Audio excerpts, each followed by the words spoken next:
What's going on, everyone? Welcome to this second installment for the Smite Builds series that I'm going to be doing.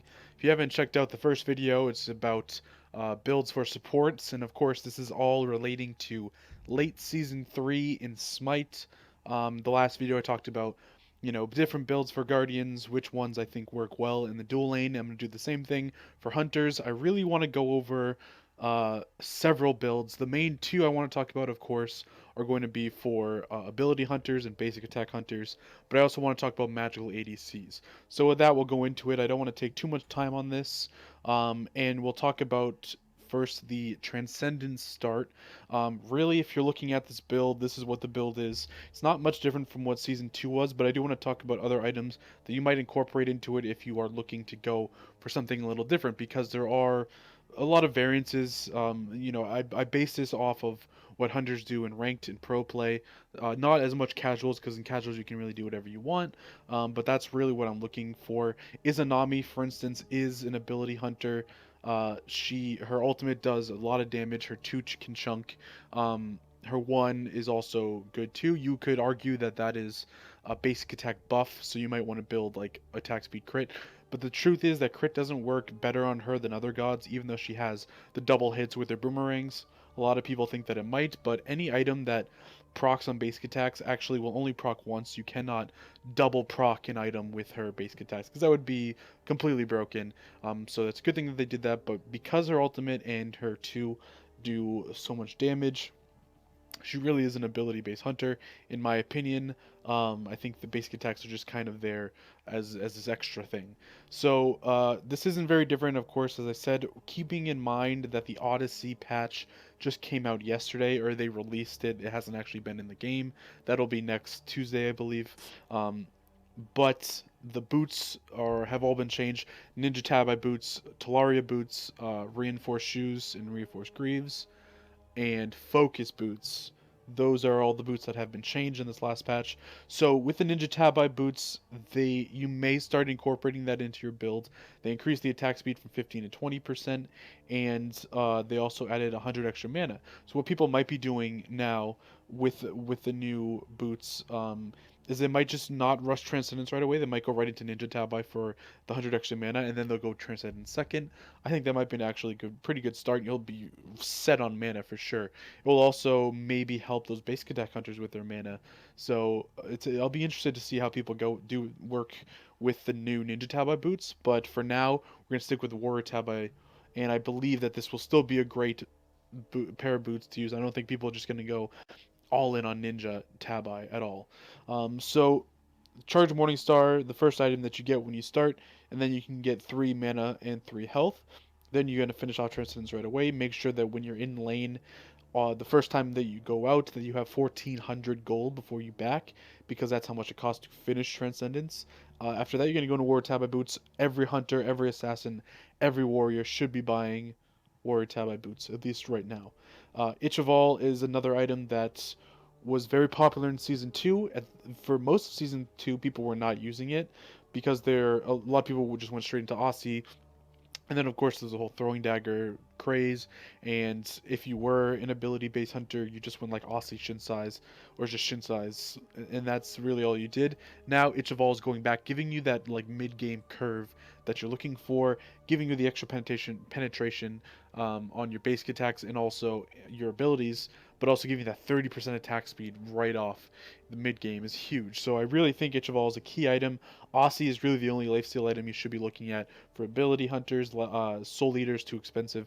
The passive is also just not really worth it, in my opinion. Aussie's passive is not as good, but the stats on it are just better, and it's super cheap. It just makes sense to buy the cheaper item, where Soul Eater is too expensive. And then Shin Size, Titan's Bane, your last two items. What you could do is replace Shin Size with Executioner. I think Titan's Bane should go in almost every ability-based hunter build, because this will just give your abilities and your attacks just so much more. So I really do think that Titan's Bane is huge. Shinsai's Executioner depends on what you want. If you want to, let's say the team you're playing against is a little bit too tanky, you want the extra shred, you can go Executioners. Shinsai's, although is still good and you get a good amount of power on it, but you just don't get as much attack speed. So it's really that's a preference pick.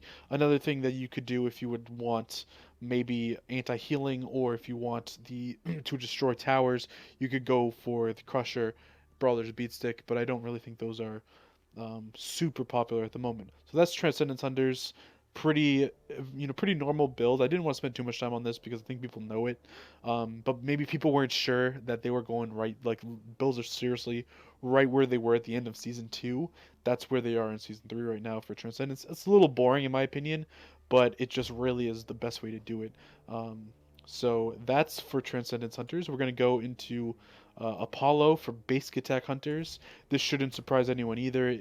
And at the end, I'm going to go over all the hunters, and we'll talk about which ones you should be building. What builds work for each god. So Apollo is going to be a basic attack hunter, and you're really looking for hunters that have some kind of buff, either attack speed, an attack speed buff, but also maybe a power buff.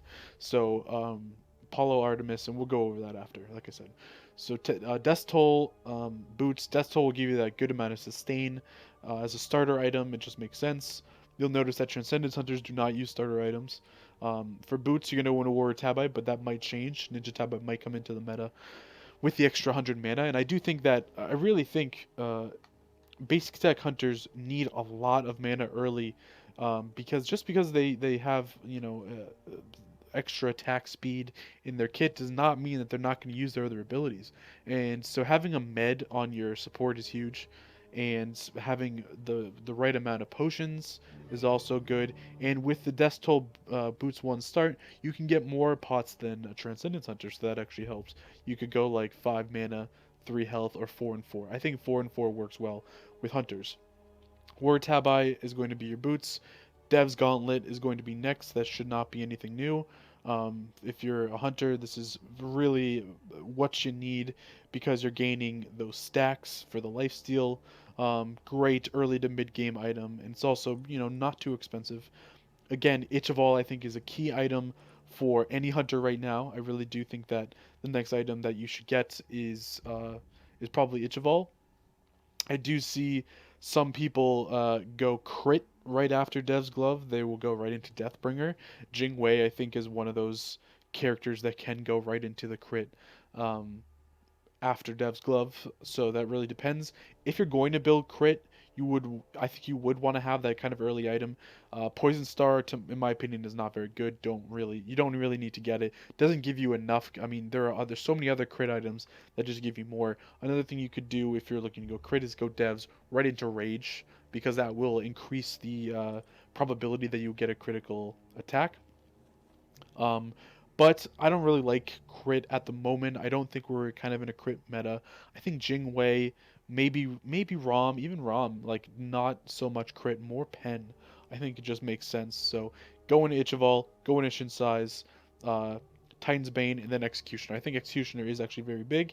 You could go Executioners where Shinsai's is, switch those out, go Titan's Bane, and then maybe if you wanted to do 2 crit items, you can end the build with that instead. Go Executioners, then go Rage, then go Deathbringer. That's pretty simple. So those are basic attack builds. I think those are I've covered mainly the items you're gonna be looking for if you're a hunter. We could go into it and see if and go through some others. Odysseus bow, not really. Maybe if you're playing a ranked, but I wouldn't recommend it. Um, Other power items that you might want to look for, uh, maybe Malice for your crit if you're interested in that. I do think Izanami could get away with Jotun's Wrath, but it really doesn't work well on other hunters that much. And then Bloodforge, I've seen some people do Bloodforge last item on some gods. Don't do it. I don't think Bloodforge is a very good item. So, it's too expensive and it doesn't really give you what you need for a hunter. You really just want to go shred. So, So that's that. That's basic attack. Now there's a couple more builds that I want to go to because if you know how the meta is right now for hunters, you know that magical hunters are very big. In fact, magical hunters are way more popular than normal hunters right now. So we're gonna start take a look at two gods. There, so the main ones that you are going to look at are Freya, Sol, and Chronos. And so we're gonna look at Freya and Sol's builds.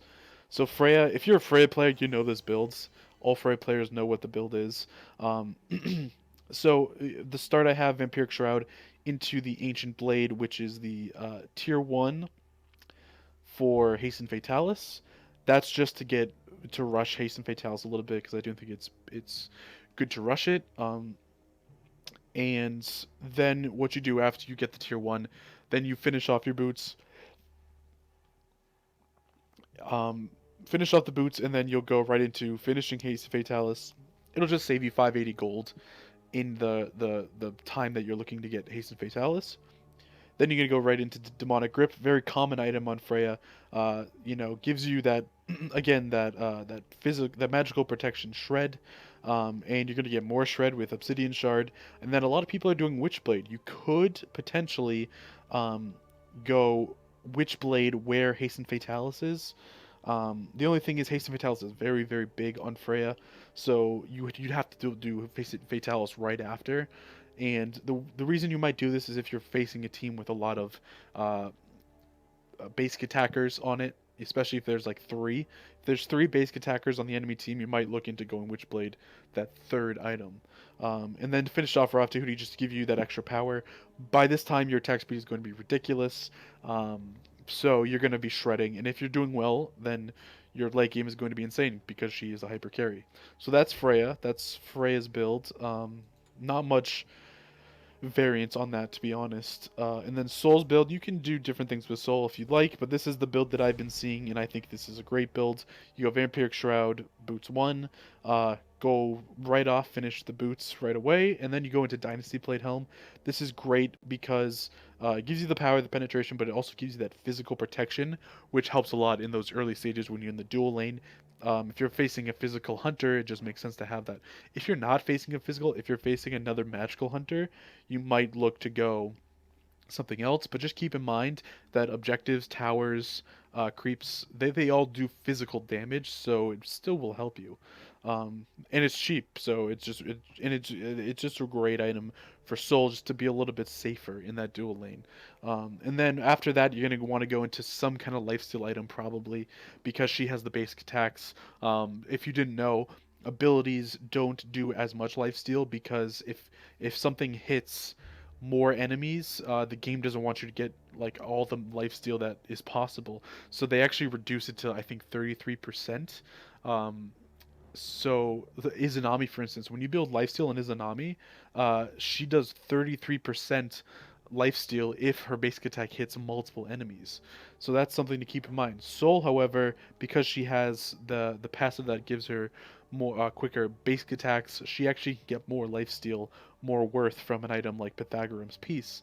This is also very in the meta right now. This item they changed it recently, so definitely go Pythagorean's Piece. You can go Bancroft's, but Bancroft's is not really in the meta as much anymore. This is a lot better. It also gives you an aura, so you can help your team out. Um, Obsidian Shard next, again with the shred. Almost every mage uses Obsidian Shard. Obsidian Shard. So that's great. You definitely want to have that pen item. Then Polynomicon. If you like to go poly earlier, you can. You could go with this after Dynasty Plate Helm. But I really like having the lifesteal right after Dynasty Plate Helm. So poly, good later. It could be a late game item. I think that's fine. And then right into Rav Tahuti. Almost every mage build should end with Rav Tahuti, at least in the sixth or fifth slot, in my opinion. So that is an overview. I actually don't have a Chronos build right now set up, but if you're interested in Chronos, you could leave a comment saying, "Well, what do you think about Chronos?" Maybe I'll put a build for Chronos in the description or something. I'm not sure, but that is an overview of the hunters. Finally, before I forget, we'll go into which builds you should do on who. Um, so we'll talk about each god. So Izanami definitely want to go Transcendence, again, because I said the abilities. You may want to skip the lifesteal if you want, because you don't get as much worth out of it. I still think it's good to have lifesteal on hunters in late game. It's so nice to have that. So I would say still build lifesteal on her, but if you want to go something else, maybe you're feeling a little risky, you can try to skip the lifesteal, maybe put executioners in there, because it'll just do those physical protection shreds. Amu's and Cab definitely going to be a Transcendence Hunter, no doubt. On her is actually kind of a mix. Most people go Death's Toll, Dev's Glove. I think that is the best build on him, but you can go Transcendence if you want. That's really a preferability. He's really an in-betweener. He can go either way, so that's on her. Apollo, Dev's Glove build for sure. Artemis, same thing, Dev's Glove build. The basic attack boost that she has in her kit. Chiron is the definition of a Transcendence Hunter. Cupid, in my opinion, is another one of those questionable ones. I like to go Death's Toll, Dev's Glove on him, but you can go Transcendence. Um, Hu Yi is definitely a Transcendence Hunter. Jing Wei is a Death's Toll, Dev's Glove Hunter. Medusa is Transcendence. Neith, absolutely Transcendence, no question. Rama is Dev's Glove for sure. But a lot of people have been building ROM a little bit differently, more pen than crit recently, which I think is interesting.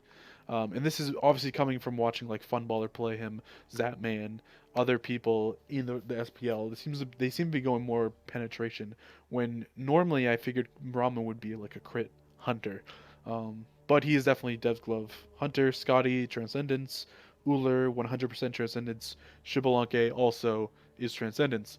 So that is the video for the builds for hunters. Again, this is for late season 3. Hopefully this build will still be kind of relevant once we get into the Smite World Championship. So if you have any questions, again, let me know. And thank you very much for watching. Hope you have a great day.